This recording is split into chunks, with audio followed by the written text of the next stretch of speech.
Yehowa atua o ngā iwi mataura a ta whakarongona me aroha noa kia ua ko te pai kia tātou a ta whai mana ki tia mai ao te aro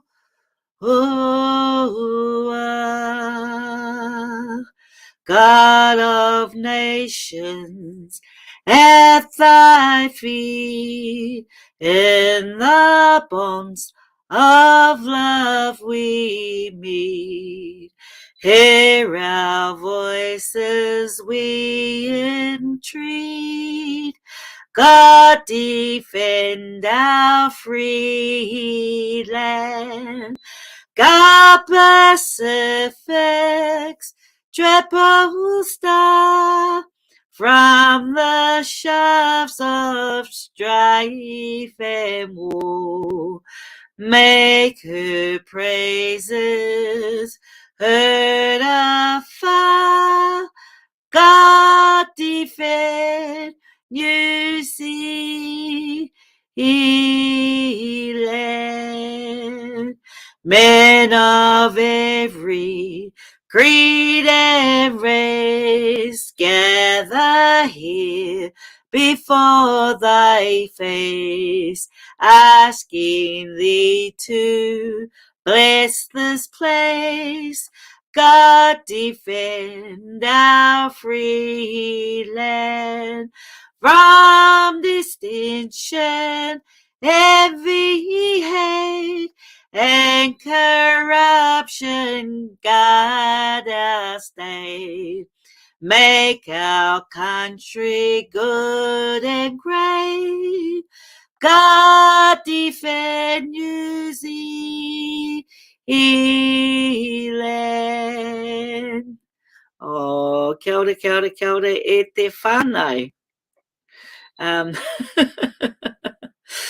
I thought I'd start with the best karakia ever, our national anthem. And I think it's important that we start learning all their verses because there's a number of them. We normally sing the first verse of the Māori verse and the English verse, but I think the second verse is mighty important. So I'm going to add a different verse on every day, and I think I'm going to try and, through us practicing this beautiful, beautiful anthem of ours, and fully understanding those words, will we keep ourselves safe and our country and our mokopuna safe. I absolutely, truly, truly believe it. Kia ora, Mins. Kia ora, Catherine. How are you? Bill? Awesome to see you on, Bill Scott. Thank you for tuning in. Marion Tupaya, Deborah Robinson, Katrina Francis, Maggie Rogan, Taina, kia ora, Tumahai, kia ora, Taina. Thank you for tuning in. Kia ora, Tiga. Thank you all for joining me this morning. Des, Eileen, thank you all. Eileen Wilding and Des Tutahione for joining us. Catherine Cruther? Gosh, I always have a bit of, I am tongue-tied. I don't know if people have noticed, but I do have a bit of a lisp or get tongue-tied. I've had it all my life, so I really have to work extra hard at communicating. But hey, such is life, such is life. I also want to mihi out to my papa, which I've been doing karakia all weekend with Kaumatua as well. He I think is in a stable, like a stable, frail situation, and I would have left in the weekend, but my husband got sick, and I think he doesn't go many places. If he drives me to the supermarket, he usually sits in the waka while I run in, get what we need, and come out. So the place that he has been attending, as you all know, is the pools. And as you know, the pools got shut down last week because of COVID-19.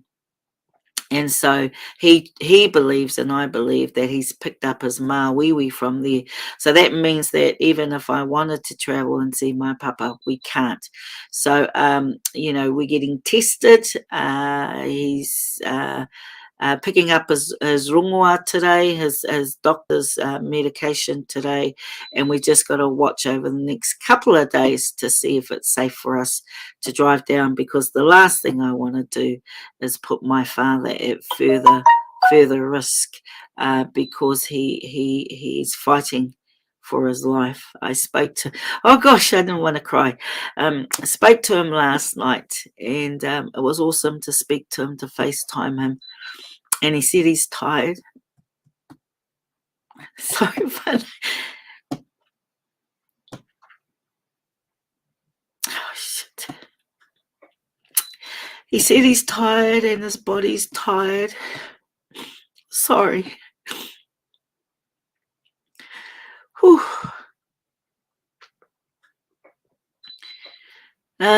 Yeah, and that is so the sooner I get down the better, but the last thing we want to do is put him at his health at more risk by taking some horrible wretched disease down by him. So I've been dosing my husband up on my rongoa, not so much his rongoa, but been dosing him up on that, double dosing him actually, because I want him to get well fast. So interesting thing with my husband is he seems to get sick the same time that my father ends up in hospital. Don't know what that is, whether or not they're having a competition. But with my husband, I can use rongoa to bounce his immune system back sooner than my father. So sorry, I didn't mean to be a tangiweto on my life today. But that's what happens when you talk about your papa. And I said to my husband, gosh, I'm nearly 60. I'm nearly freaking 60. And when I think about him, I cry like a baby. I don't think it matters how old you are and how old they are. They're still your parents. And you have the love for them, if not more than when you were a child. So it's pretty hard going through this. And, oh, gosh, sorry, whānau. Jeez. I had planned what my life was going to be like, but you know me, I wear my emotions on my sleeve. And this one's a big one for me. So, crikey. I just... Anyway, yeah. Oh, kia ora, Narisa. Thank you for tuning in. Thank you, sending big hugs. And Eunice, kia ora, Eunice, says Morena Donna from, she's sending her aroha from the land of Moimoia, Durang Nation. Yeah, thank you.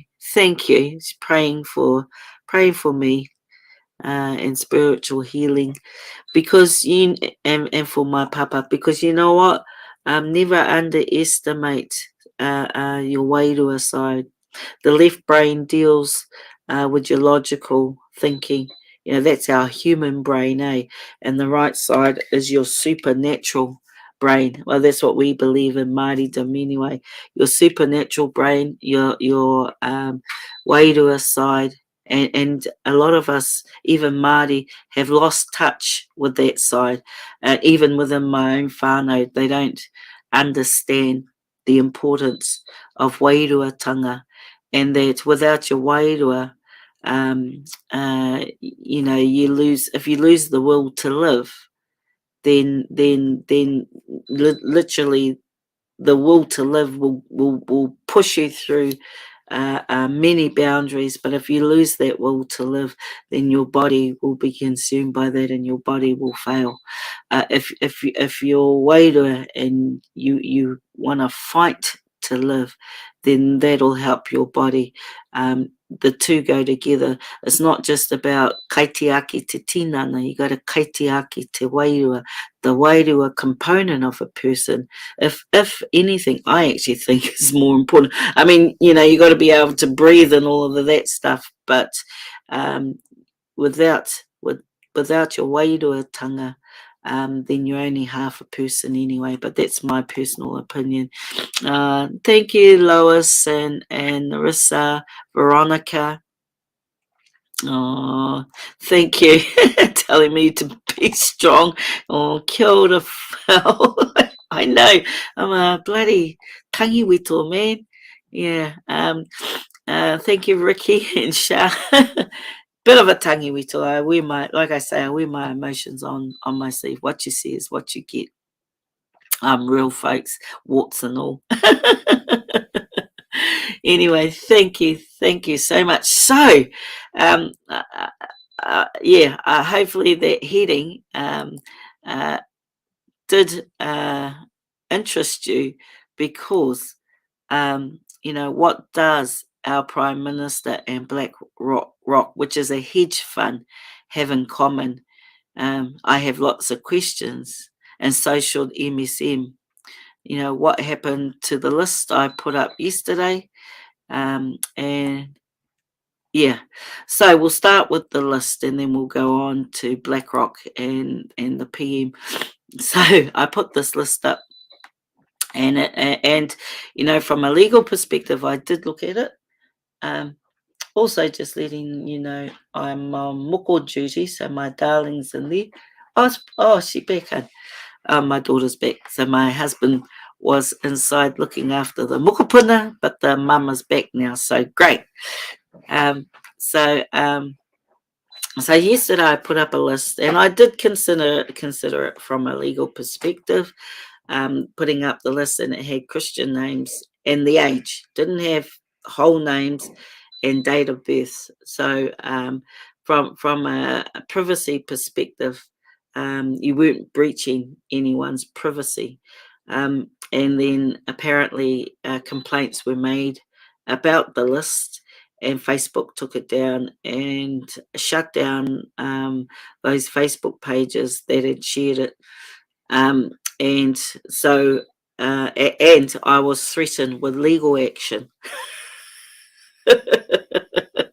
Threatened with legal action yesterday. So I had a person contact me and had quite a lot to say, private messaged me, and then said their daughter was a Crown prosecutor, and that they're going to talk to their partners, and I will be hearing from them soon. Well, guess what? I actually hope they do prosecute me, or try to prosecute me. I don't know which law they're going to prosecute me under. It has been taken down. It's been dealt with. So anyway, if they do prosecute me, then that gives us an opportunity to bring this list to the forefront, and to actually the reason why the list is there. So it's like, which law firm is actually going to prosecute? And if they do, then I'm forced into court. It might not be a bad thing, actually. So sometimes things happen for a reason. But anyway, so all of those things were taken down yesterday, and watch this space and bring it on if they are going to prosecute, because that gives us an opportunity to talk about that list, and to talk about many people, including my own whānau, who have lost their lives because of the first, second, and third vaccination. So, my situation with my father, and by crikeys, if I get an opportunity to speak and share my story with the courts, I will. So, things happen for a reason, and I think that this is more of an opportunity rather than a challenge and the barrier, which tells me they wouldn't have the guts to take me to court on that kaupapa, because that will open up a can of worms.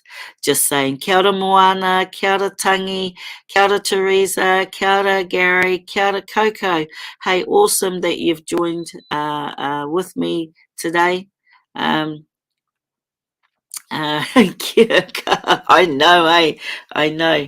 You know, as if I haven't got enough issues on my plate with my papa. What does Val say? Uh, Lifting your spirit. I love. Oh, I'm just going to put this up. What does Val say? Lifting your spirit. I love seeing your strength, even when you share your tears with us, is something that keeps me humble. Oh, thank you, Han.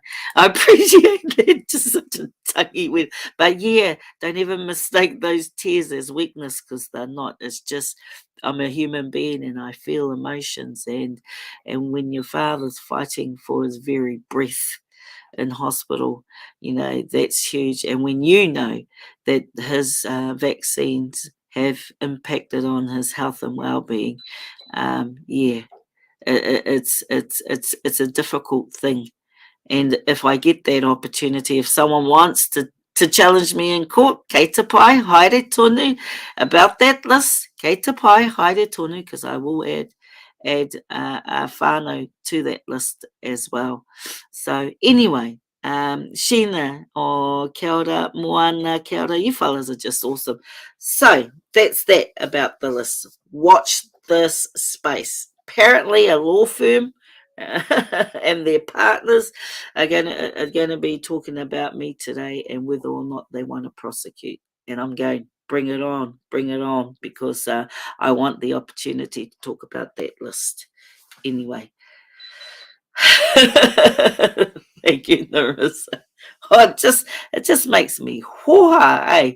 It makes me hoha as soon as I mean, I did consider it having a legal background. I said, okay, it's only the Christian name and it's only their age, right? And so that's not personal information that they share. They're not identifiable, right? And so I thought that I'd be covered, because behind that they will have the actual list of who those people, the information of who those people are. And there were questions about 2 or 3 of them. Someone had questioned a number of names on there and said that it was incorrect, that they didn't die of a vaccine. And they went into some detail on some of them. And I said, well, the names were never mentioned, only first name. And then they got one name different to the name on the list. So, you know, there were a couple of red flags as well in the comms. But just letting you know that's what's happening. And, you know, you're going to be challenged. You put yourself out there, you're going to be challenged. You know, I'm not saying I'm a sitting duck. I'm a moving duck. So every now and then I have to duck. Well, gosh, if you don't laugh, then you end up crying like me and being a tangi wito. But yes, so my darling's getting better every day, and but when we travel down, we want to make sure that we are not traveling down with any viruses or diseases that could impact on my papa. Oh, thank you, Tangi. Thank you, Angelina. Thank you all for just sharing your aroha and sharing, you know, just I feel the love, even though it's virtual, but I do really feel the love with the words that you share. And Fire Tangi says, we are thinking of you and your whānau. Also give you time to air your rights and make it known. Much love.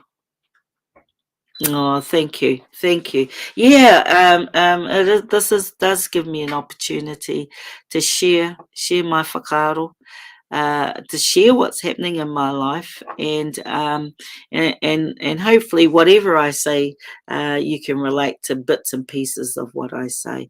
What does Moana say? They are definitely micromanaging. Yeah, spotlight, eh? You got the spotlight on, and that's all good. I don't have an issue with that. But whether or not they'll take as far as the courts is another thing. So I've been sent messages, and I won't put it up on my live, because it's from the Tokelau community, and I was sent invites to Ross Ardern's farewell. So the administrator of Tokelau is resigning or leaving. I'm assuming it's resigning, leaving, name it what you will, on the 31st of May. And so the Tokelau community, both here in Aotearoa and in Tokelau, are going to be celebrating him. And it's interesting that the Tokelau community are celebrating a colonist, a colonizer, a globalist, who probably has his fingerprints all over the occupation and the riot police. I have no doubt that his fingerprints are on there, as his fingerprints are left on the Dawn raids here in the 70s, as his fingerprints are left in Tokelau, with keeping whānau in house arrest for 9 months, still in house arrest. I got a message from Mahalino this morning saying that he may not be able to message me again because they're having problems with their communications. And you just have to wonder. There's lots of things that are going through my mind. I'm thinking of, how with the volcano eruption with Tonga, and how the communications in the Pacific was severed or interfered with because of the eruption. And Mahalino was saying that they're having problems, and he's worried that might be his last comms. So I'm hoping that if they need our support, that they will reach out. But he's told me to reconnect to his whānau. I think it's Danny and Sarah. But anyway, I'm just sharing that information as it's coming in, so that you understand what's happening in Tokelau. It's concerning that they may not be able to communicate, and is that something strategic? The fact that they've been in house arrest for nearly 10 months, and no media, no mainstream media has reported on it. Well, not that I'm aware of anyway. No one's picked it up, and no one's concerned about it. And same with that list from yesterday. The list went on and on and on and on and on, right? And there was a couple in there, and my husband's cousin and her husband's not even on that list, and his whānau aren't on that list. And I'm sure others could add to that list as well. But it went on and on and on, and there's been no investigation at all. And that's been one of my bugbears right from the beginning, actually, when all of this was happening.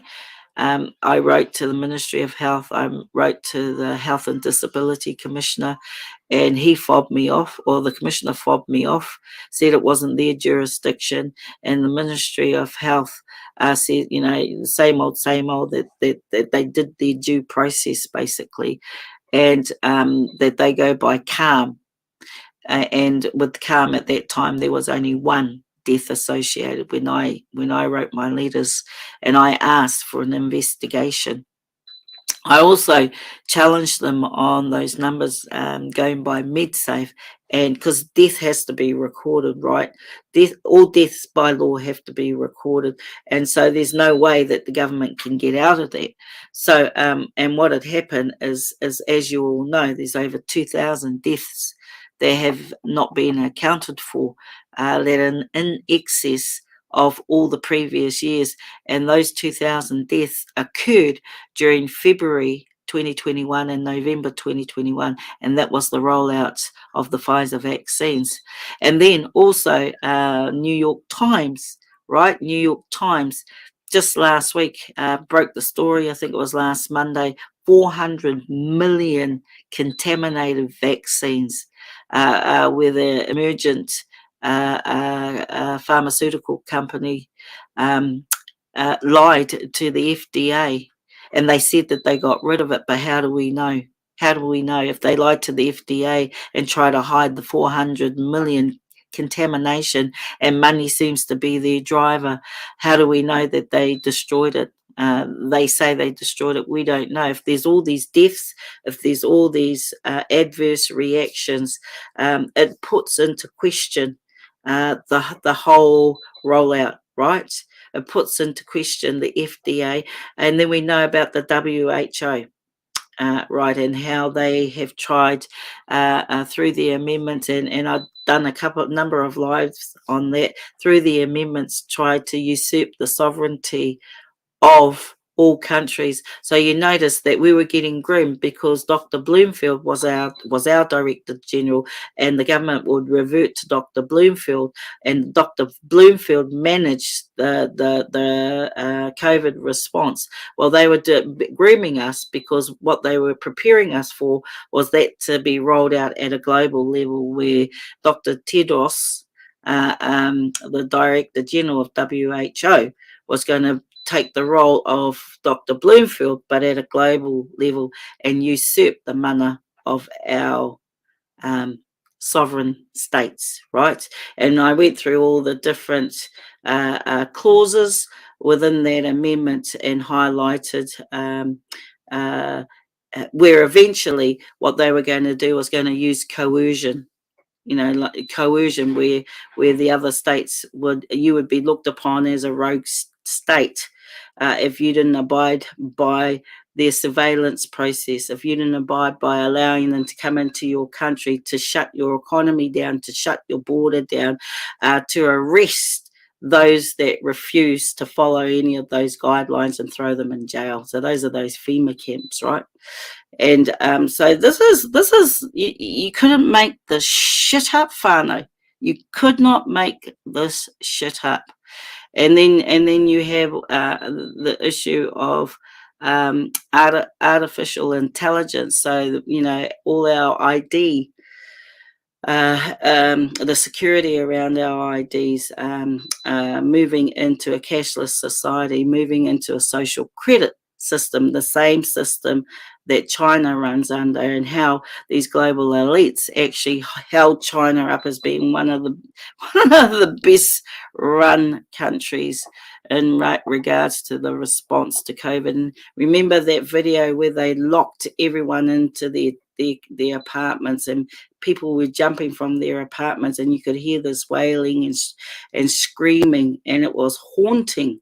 It was haunting. I mean, these are facts, eh? And I think I even showed a video on one of my lives of it. This is for real shit. You can't make this shit up. You think you're in a freaking movie, but once you start collecting all that information, you have that global view of everything, right? There is no conspiracy about any of it because it's information that you can easily access online. It's information that Russell Brand has discussed, and he shows his sources. So I'm quite confident that they can't throw me into the disinformation and misinformation kitty because it's all verified. And so the narrative keeps on changing, but the media doesn't keep up with the narrative, right? So where was the media? Where was our media last week around the 400 million contaminated vaccines? Silent. And then they wonder why we don't trust them. because social media moves faster than mainstream media. And so we know when mainstream media is missing out on such important information as 400 million contaminated vaccines. Wow. There's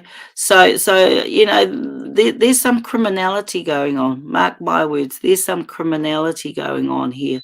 And we're in the thick of it at the moment. And what we got to do is we got to karakia whānau. If you went close to God and you really never really associated yourself with God, well, not even God, but a higher being than yourself, well, now's the time, whānau. Now's the time to either reconnect or make some sort of connection. If it's not to the atua, if it's ngā atua kei te pai, whatever your supreme being is, doesn't matter if it's your tupuna kei te pai, but you have to have a higher source than yourself. You have to rely on your right side of your brain to balance that logic side, that left side of your brain, that practical side, that reasoning side. You have to balance it with your taha wairua side, right? Your supernatural side, and be guided by that as well, because we are in a supernatural fight, believe it or not, between the atua and the atua's nemesis. Absolutely believe that. So we know that MSM is compromised. We know that they are sponsored. We know they are propaganda tool for the global elite. And we now know that well, I'm confident, I'm confident that our PM is a globalist. I'm confident that Helen Clark is a globalist. And, we don't have anything in our legislation to protect us from globalists. We don't have that. So when we're thinking of rethinking our constitution, we need to actually rethink about, one government entrenching future governments into unsovereign acts.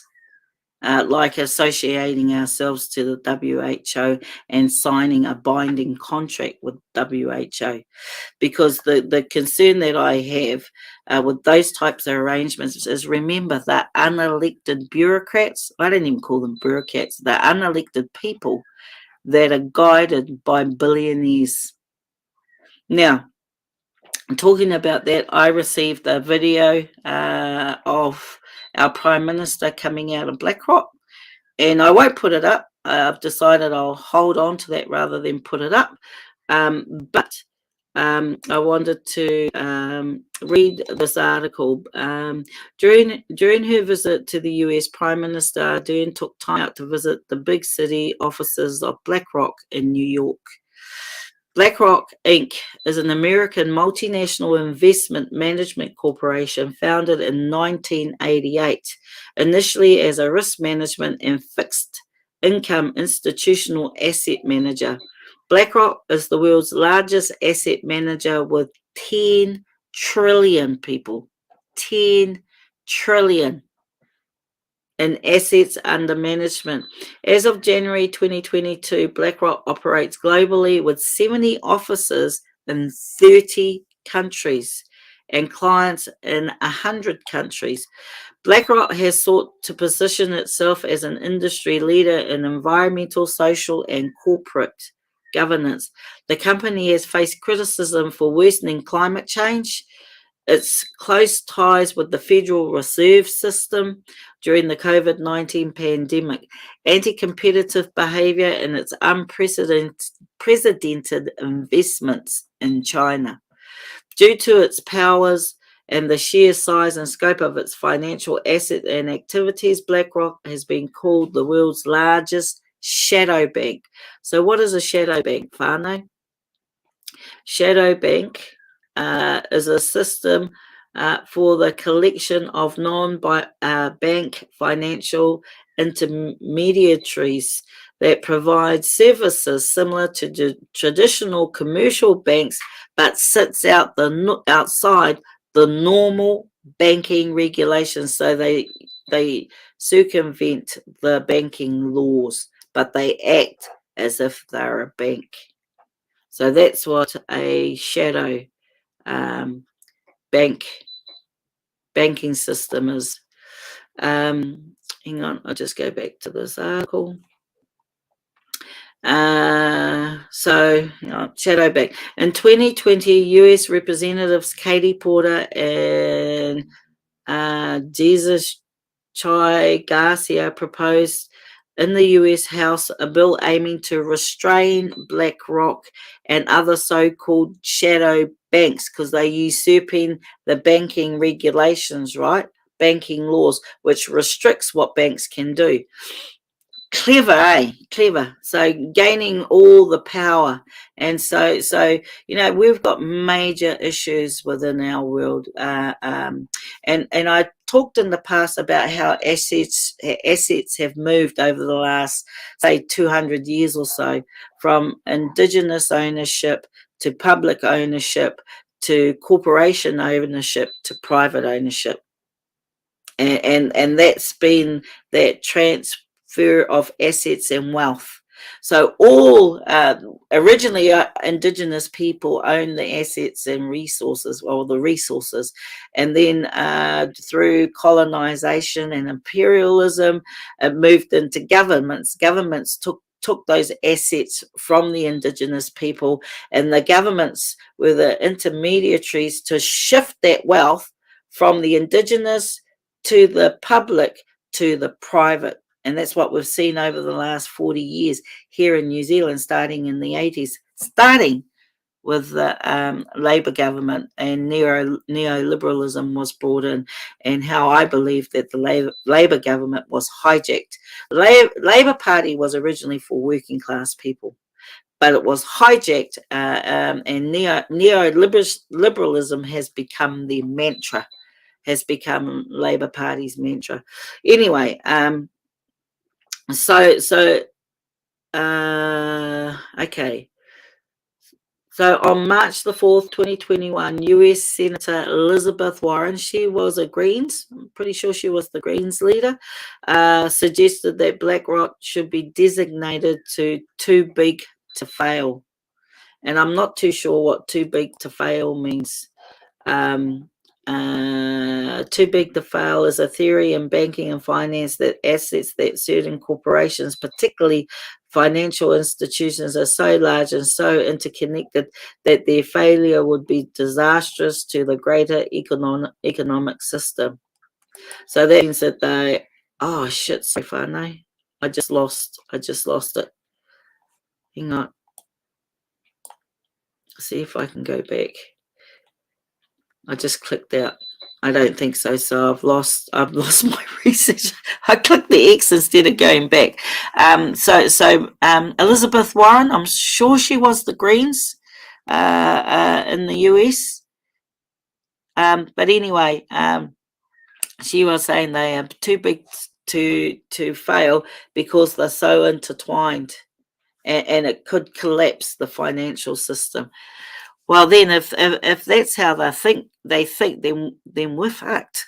Sorry to say, if they're that big, then we're stuffed. The fact that governments cannot control these organisations, that means that they have more power than governments do. So anyway, let's go back. I did look at BlackRock and Vanguard, and I found this article that said BlackRock and Vanguard rake in billions. Omicron variant makes Moderna and Pfizer shareholders more than $10 billion. Big pharma executives and shareholders saw their wealth skyrocket in the week after the Omicron variant was discovered, with 8 top Pfizer and Moderna shareholders making a combined $10.3 billion. Campaigners have accused pharma executives of making a killing from a crisis they helped to create, blaming the grotesque levels of vaccine inequality, for creating the conditions for the Omicron variant to emerge. They are calling on governments to support a waiver of intellectual property rules in COVID-19 vaccines and treatments to allow lower middle income countries to manufacture for themselves, breaking big pharma monopolies, increasing overall supplies. Shares skyrocket. Moduna's shares skyrocketed after the announcement and settlement of $310 per share on Wednesday. Oh, we don't need to worry about shareholdings, but basically,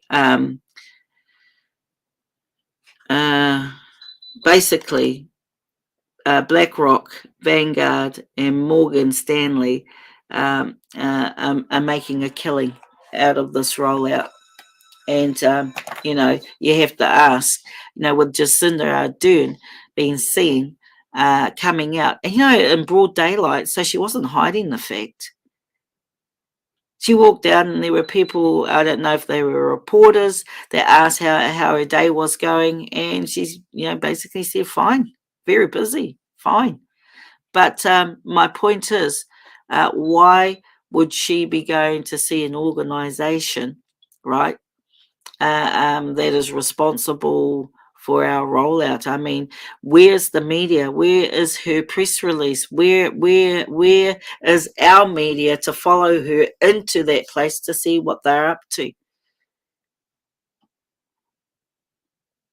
Yeah, that's right, JJ. Billionaires, trillionaires, it sounds like. I mean, $10 trillion for BlackRock. Yeah, it's just what's important about me sharing all of this, whānau, is that we have a global view of what's happening around us. And so we can have an understanding of what's happening in our neck of the woods as well, and how all of this impacts on us. And there's a major, major question mark as to why she went there, and why she didn't have reporters, or she didn't have a press release, and that she was caught. It's like, being caught having an affair just about, and she just quickly toddles on out of that building with a big smile on her face, as so she did look a bit like, oh gosh, but she must have known. She must have known that people would have been waiting outside, that people would be following her every move. So, it's done in broad daylight. So, okay, if it's done in broad daylight, then we have a right to know why she's there. Because remember, this is our taxpayers' money that she's using as our representative. So why is she having a meeting with BlackRock? Is she dropping off Koha or picking up Koha? I don't know. But then you have to speculate, because there's so much, they're acting in broad daylight, and yet there's so much secrecy around it because they're not being transparent. And this is the issue. I have a real issue around transparency and accountability, and how they can act like this knowingly that they think that there is no accountability. But the people are rising, the people are awakening, and there are people like me. I don't know how many politicians there are like me in Aotearoa, but certainly there are people, apart from Sue Gray, and maybe a few other politicians, active politicians, it's not even on the left or the right of the political spectrum. This is about right and wrong now, I believe. Not about left and right ideology, left or right policy. This is about what's right and what's wrong, what's righteous and what's not. Because if they're not acting righteously, then they're acting in a kino manner, eh? In a kino manner. So, I'm disappointed I cut myself out of that last lot of my research that I've done. But what I also want to talk to you about too, whānau, if you go, so you all know that I am the co-leader for the Outdoors and Freedom Party, and I just wanted to let you know what the Outdoors and Freedom Party stands for.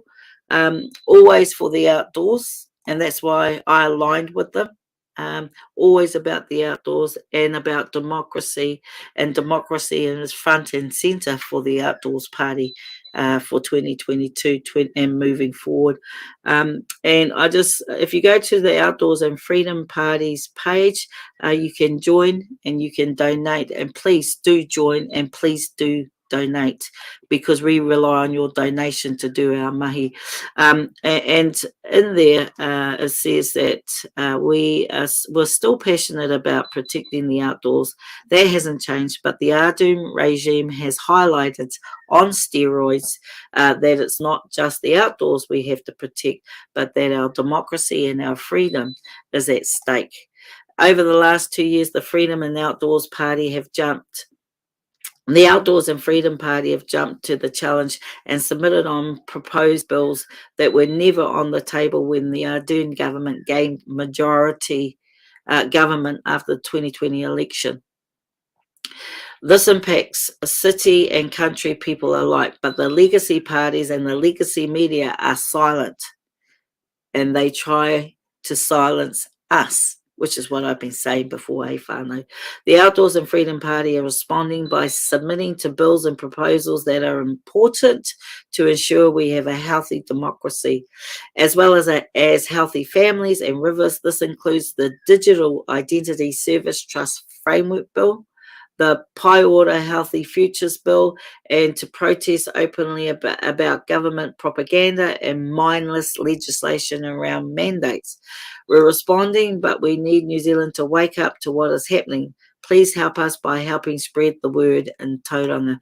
The 2022 Tauranga by-election campaign is an opportunity to draw attention to Tauranga and New Zealand's democracy deficits. So I don't know if you're aware, but Nanaia Mahuta, as the local government minister, put in a commissioner into Tauranga Council, City Council, so they cannot have open elections this year. So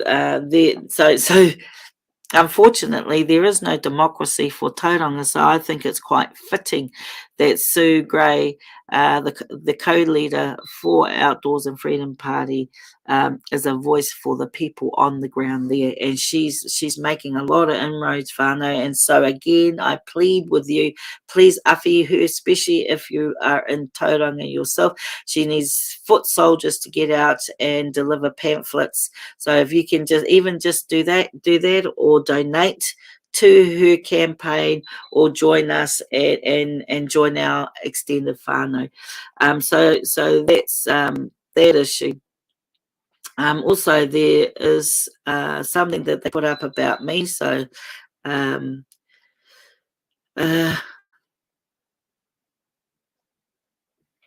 just to let you know, the Outdoors and Freedom Party did oppose, and they put a submission in to the Digital Identity Service Trust Framework Bill, as I did. I put a personal one in.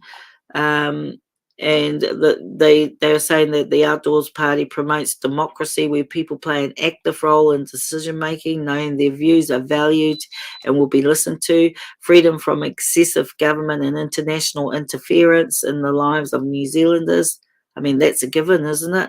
More self-sufficiency for New Zealand and New Zealanders. Well, that's to do with Marsden Point as our only refinery, and that's been shut down, and we relied on that refining for 85% of our fuel.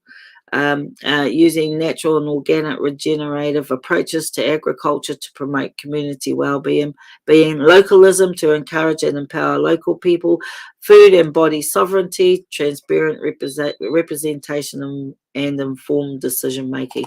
So those are really awesome. Those are really awesome values to stand by, and the values, the core values of the Outdoors and Freedom Party is a thriving, self-reliant, connected, and resilient communities and societies. And I think that that's brilliant.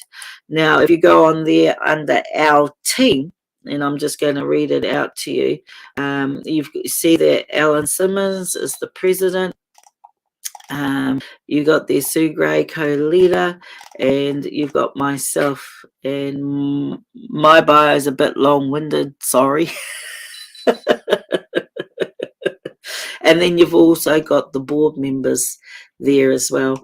But if I can just share my bio with you, if you just allow me a couple of minutes, I'll just read out my bio, and then we'll finish up this live. And that's it for me today. So I've got so up there it's got Donna firmly believes Mawiwi te whenua, mawiwi te tangata, oranga te whenua, oranga te tangata. If the land is sick, the people are sick. If the land is healthy, the people are healthy. Donna brings both passion and vision for Māori communities and individuals with a background in law and advocacy. She has been at the heart of community needs, using her skills and tenacity to ensure positive effects. While living in the Waikato and parenting her 5 children, Donna gained both an LLB and an LLM from Waikato University with honours. Donna brings both constructive and insightful grasp of what is required to bring long-term health and well-being. She has a keen interest and understanding in policy areas which will bring the most effective and lasting benefits. With one eye on legislation and the other on her people, she strives for results in key areas of health, housing affordability, and reducing inequality, constantly watching out for the whānau and the whenua. Donna prioritises health and recognises that medical equity is not health equity. Frankly, the New Zealand government has kept the social determinants of health inequities off policy agenda for decades. The combination of cheap, ultra-processed food, wage rises below cost of living, inflation has produced New Zealand's terrible health statistics.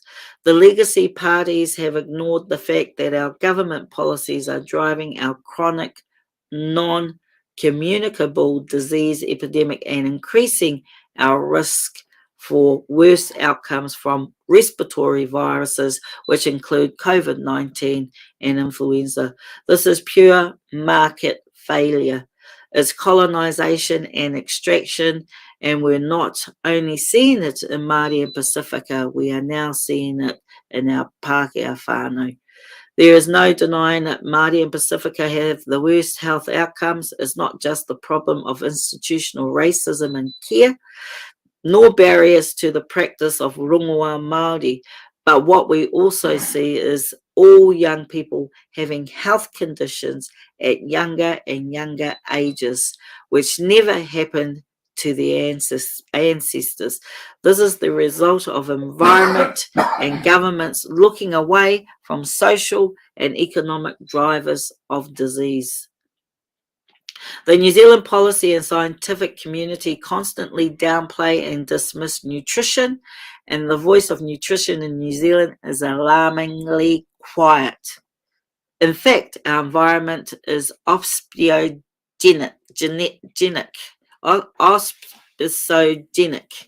only talking about the medical equity continues to fail everyone, but particularly our young people. But when we are sick, we are more likely to have multiple comorbid conditions. The costs escalate, they are super additive, and risk of adverse harm from pharmacological accumulate.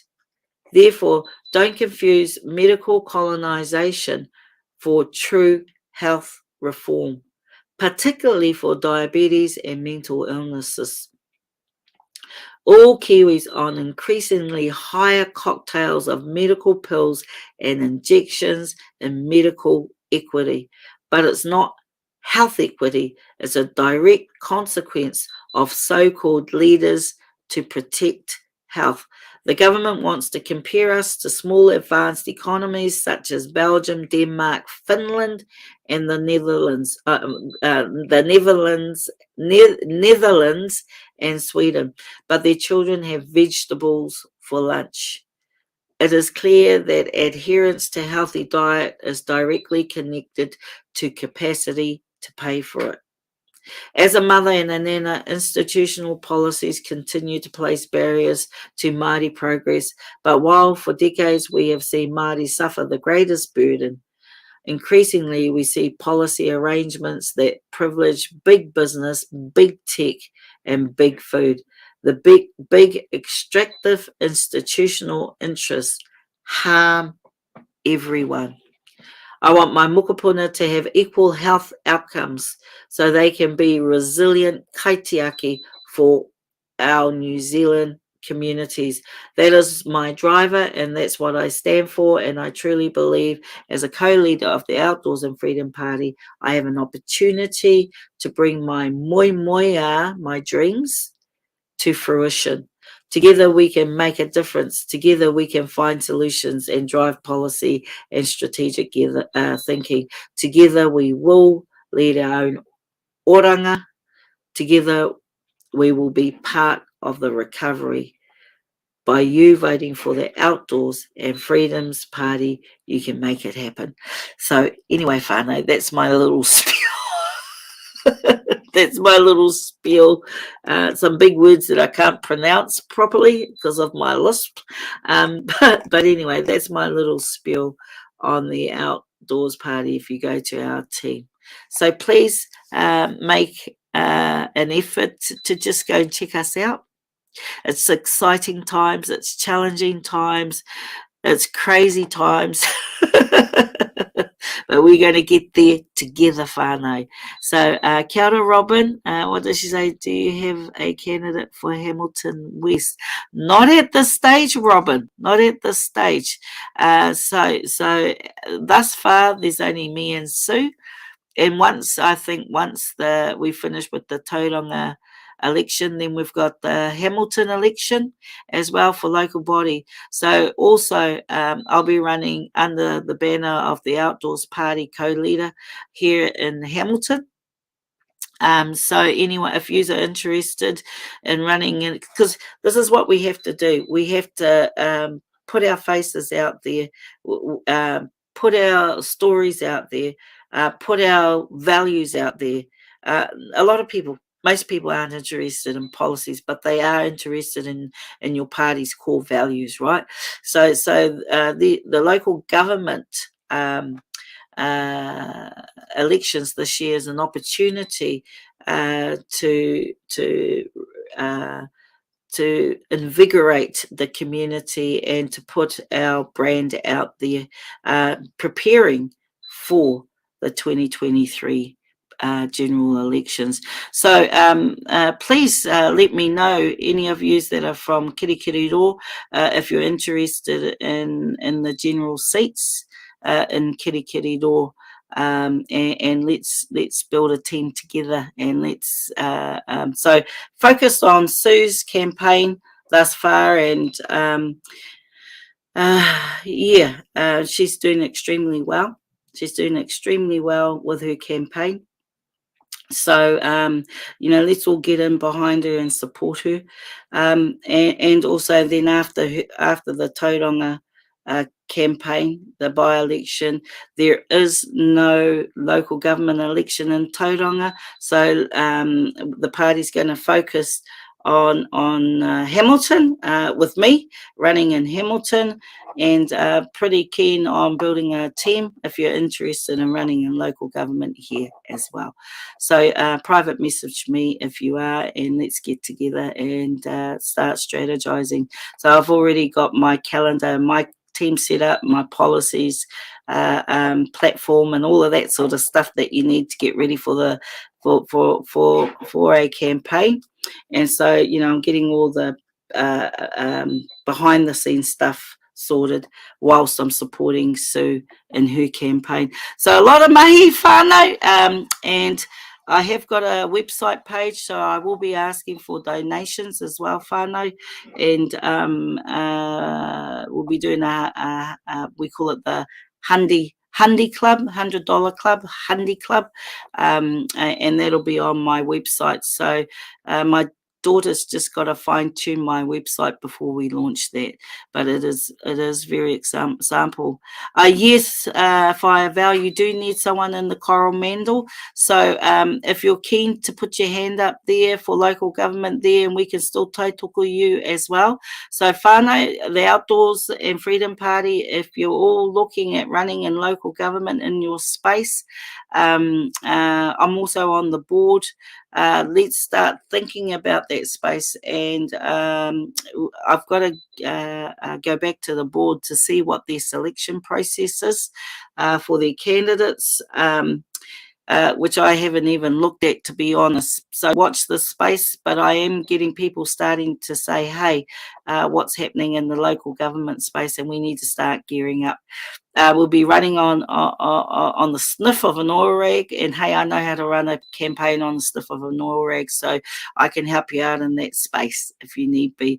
And we can use my Facebook page, because you won't have those that'll be running, especially in the Hauraki Waikato space, because that'll be that's my area. So there are a number of different there's the Hamilton City Council, and then there are the district councils under our regional council, which goes all the way over to Hauraki, Kawhia, pretty much basically the Māori electoral boundaries for is also the regional boundaries. Not quite the same, but very similar. So for any of you within the Hauraki Waikato space, with all the different councils, Waipa, Waikato, South Waikato, I think, Piako, Thames Coromandel, all those local government, Frankton, local government.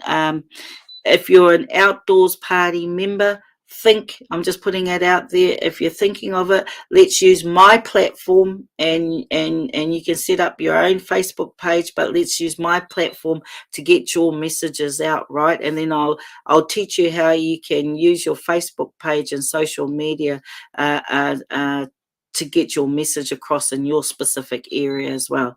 So important that we start getting strategic. Also important that we show our whānau the importance of voting as well, because a lot of people have lost faith in the whole system, and I understand that, but they want you to lose faith in the system as well. And remember, every person that doesn't vote on the left is a vote for those on the right. It automatically goes to the right. Just remember that, eh? I didn't know that. I mean, I used to do protest non-voting when I was very young, thinking I was clever and protesting. That was my form of protesting.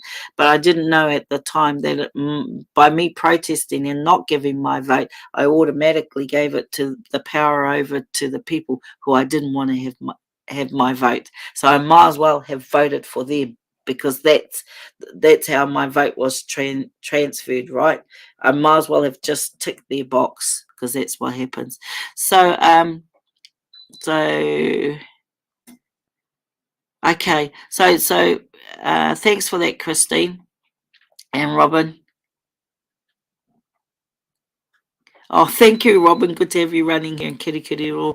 Thank you. So I will need people to help me do door knocking, dropping off pamphlets, those sorts of things. So if anyone's keen to join my team, just to do that, it would be grateful. And also places to put up billboards. But what does Ricky say?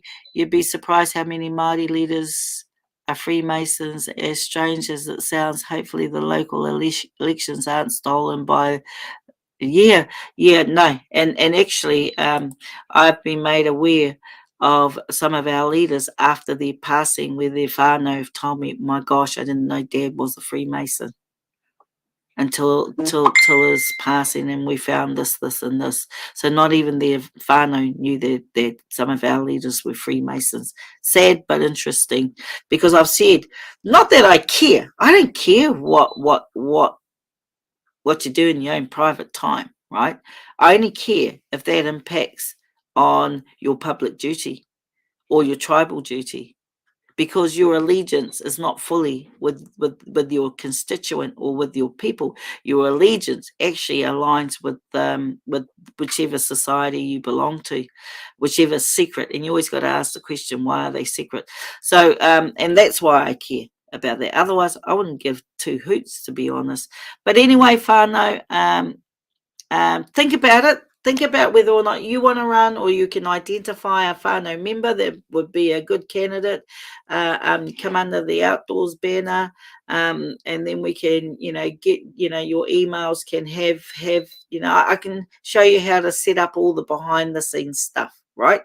And we haven't got a lot of time to do that. So think about it, and I'll be asking questions, and then private message me if you're interested, and then I'll send the Zoom link and trying to get ourselves organized. Okay, whānau? Awesome. I think I've said enough for today. My husband's like waiting patiently for me so we can go and get his medical pharmaceutical drugs from the chemist. I like to call my stuff rongoa and his stuff drugs. But anyway, love you all.